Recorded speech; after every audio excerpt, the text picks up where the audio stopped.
Hi guys, my name's Shriya and welcome to my channel, Shriya's Musings.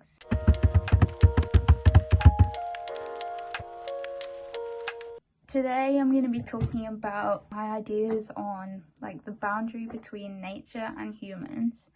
And this is an idea I've had for quite a while, and I had loads of thoughts about this for quite a while. Hi guys, I'm just editing right now, but what I was saying reminded me something I forgot to say. For my art GCSE, I did a whole book on the boundary between nature and humanity.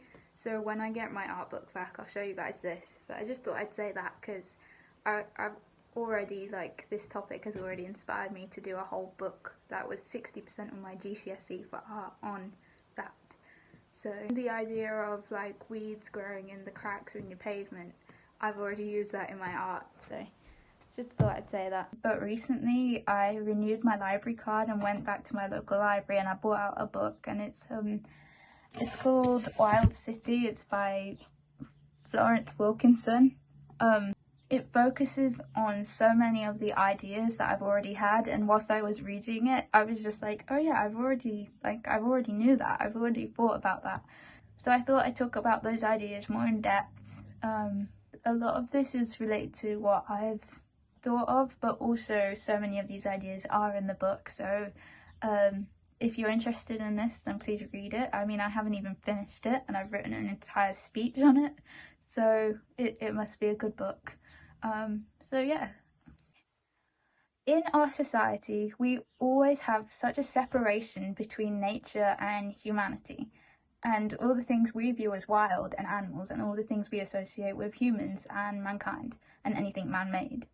For example, the separation between humans and animals, despite humans being animals themselves.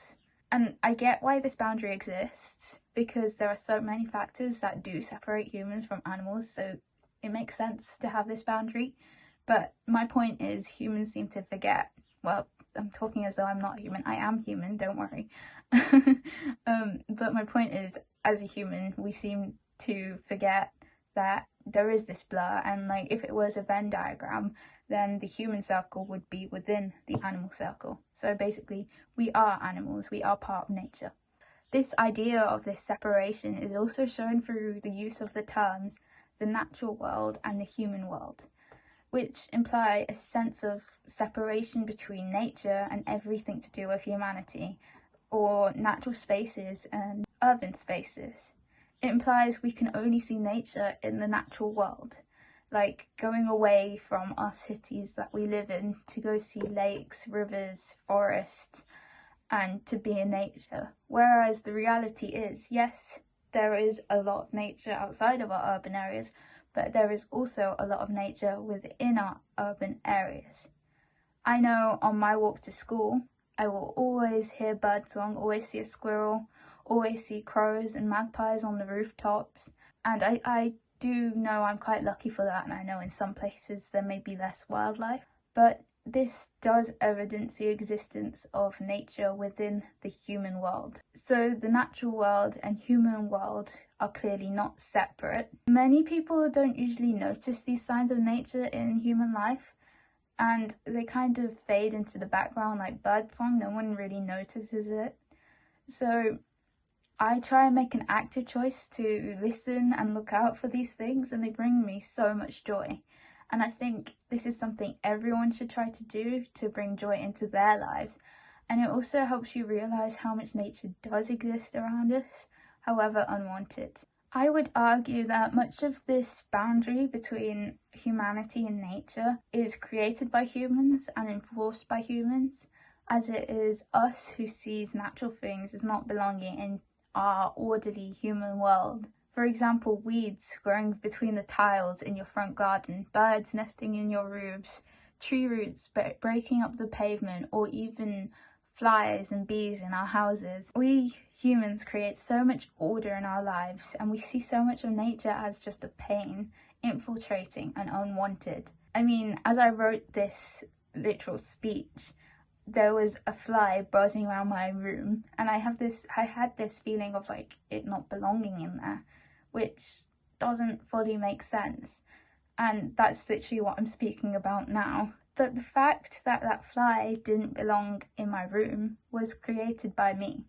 That fly can't distinguish that it's not in a natural space anymore and that it's in my room. And this idea is further seen through the decision that humans make in labeling different parts of nature. For example, what plants we see as weeds or what insects we see as pests. I know I personally love dandelions. I think they're amazing plants. I think they're as good as any other flower, and like they attract bees. They're pretty, they're edible as well. The only problem with them is that they impede with human order, like they break up your perfect lawn. The dandelion doesn't know it's a weed. I mean, it doesn't know anything because it doesn't have a brain, but it's just trying to do its best to just grow and survive. So nature, as I say, obviously can't distinguish between what is natural and what is man-made. So I've taken to trying to see from nature's perspective when I go for walks. See, like under your roof, like that gap in your roof, that's like close branches or like a nice closed area for birds to nest. Or like decking in your garden is like a like a cave just ready made for a fox. When I cut my hair at home, we leave out the cut off hair in the garden, and the birds use this as like a soft material with their nests, so we just see it just disappearing. Tall buildings are like cliffs for birds. A veg patch is just a buffet. And your perfect lawn is a perfect storage space for acorns and nuts. My point here is that only humans see this boundary, and the rest of nature does not see this boundary. And we view these things like weeds, bees, pests, we just see them as invading our spaces, when in reality our spaces are just shared. The human world and the natural world are not separate, but we live alongside nature. Another point relating to this that is mentioned in the book I am reading now is how urban spaces, which are full of nature, like animals and plants, still aren't considered like landscapes and biomes, yet they are so full of nature and they're so widespread across the planet that they have become homes for many other animals. And many animals are more likely to actually be seen in urban spaces than in countrysides. Like, there's so much life I know I associate with cities rather than with the countryside. I associate farming with the countryside, and farming requires different animals to the animals I associate with urban spaces. For example, like I associate cats with urban spaces, and I know they're not wild, but they're still life and they act as predators too. Foxes I associate with urban areas, like bins and foxes are just like synonymous in my mind. Not synonymous, like they're connected in my mind. Sparrows, like specifically house sparrows, because we've got a hedge in my garden and so it's just filled with sparrows. Rats, mice, like they are so much associated with urban areas, and there's so many other species. Additionally, we're also more likely to encounter a lot of wildlife in cities because having nature living in cities, they get more used to being around humans, so we're more likely to get closer to animals in urban areas. And whereas if you're in nature in the natural world, then nature isn't as used to being around humans, and so you have fewer encounters with wildlife. And I honestly think so much could be fixed by people realizing how other animals see man-made structures and objects, and also by other people looking out for nature in their lives. Firstly, it allows us to understand nature's needs if we look through their perspectives and do more to help nature. In my garden, we place out this little pot filled with water and we put it on the ground every day, and it's man-made, but it's used by all the birds, robins, sparrows, pigeons, for drinking and cleaning, just like any lake or pond.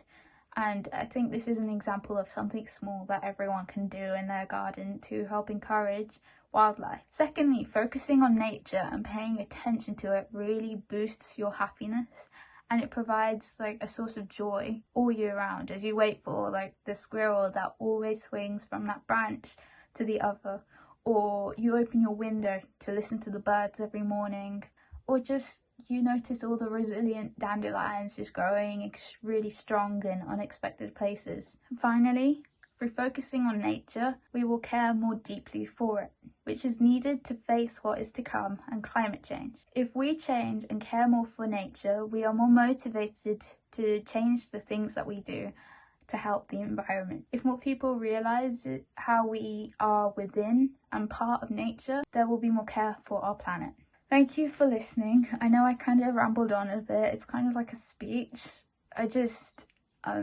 A lot of this was just inspired by the book I'm reading, Wild City. So if you're interested in what I've said, then please read it.